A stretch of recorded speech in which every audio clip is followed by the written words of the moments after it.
বিসমিল্লাহির রহমানির রহিম।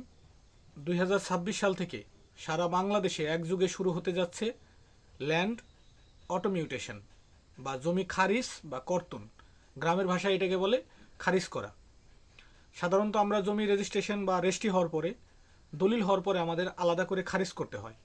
খারিজের নর্মাল ফি, গভর্নমেন্ট ফি হচ্ছে 1150 টাকা এবং ট্যাক্স 20 টাকা, মোট 1170 টাকা।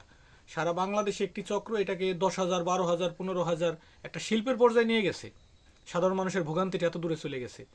তো এখন থেকে দীর্ঘদিন ধরে আলাপ আলোচনায় ছিল, পাইলট প্রজেক্ট হিসেবে গভর্নমেন্ট 2026 সাল থেকে শুরু করতে যাচ্ছে অটোমেটিকলি মিউটেশন। আপনি জমি যেদিন রেজিস্ট্রেশন করবেন ওখানেই টাকা জমা রাখবে, সাথে সাথে অটোমেটিকলি এটা মিউটেশন হয়ে যাবে, খারিজটা বা কর্তনটা হয়ে যাবে। কারণ একটা জিনিস মনে রাখবেন, মিউটেশনও কিন্তু একটা রেকর্ড। আগে যে রেকর্ডটা বাড়ি বাড়ি এসে করতো, এটা অটোমেটিকলি একটা রেকর্ড। আপনি যে জমি কিনলেন অনলাইনে, অটোমেটিকলি আপনার নামে এই জমিটা, ধরেন আব্দুল খালেকের কাছ থেকে আব্দুর রফ কিনলো, রফের নামে একটা হোল্ডিং বা একটা খতিয়ান তৈরি হয়ে গেল। তো অটোমেটিকলি যদি মিউটেশনটা হয়, সাধারণ মানুষের ভোগান্তি কমবে প্রায় 70%। আর এই জিনিসটা কেন এতদিন মানে একটা গণ্ডির মধ্যে আবদ্ধ ছিল? জমিটা রেজিস্ট্রেশন হয় একটা মন্ত্রণালয় এবং খারিজটা হয় আরেকটা মন্ত্রণালয়।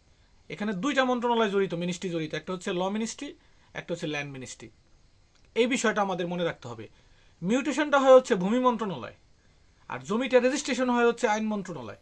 যার কারণে এই সমস্যাটা দুইটা সার্ভারে কাজ করতে হয়।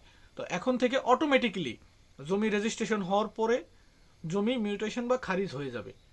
সারা বাংলাদেশে একযুগে সম্ভবত 2026-এই শুরু হতে যাচ্ছে। এটা আলাপ আলোচনায় ছিল, জল্পনা কল্পনা কাটিয়ে হতে যাচ্ছে। যদি এই কাজটা করতে পারে তাহলে সাধারণ মানুষের ভোগান্তি কমবে 100%। ভূমি অফিসে যে পরিমাণ অনিয়ম দুর্নীতি হয় সারা বাংলাদেশে, পৃথিবীর আর কোনো জায়গায় হয় না। বাংলাদেশে একটা মিথ বা একটা কথা প্রচলিত আছে, ভূমি অফিসের ইটও নাকি ঘুষ খায়।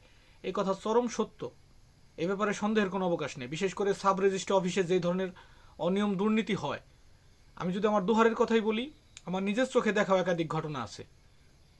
তো সারা বাংলাদেশে এরকম অসংখ্য ভুক্তভোগী বা মানুষ আছে যারা কষ্ট করে।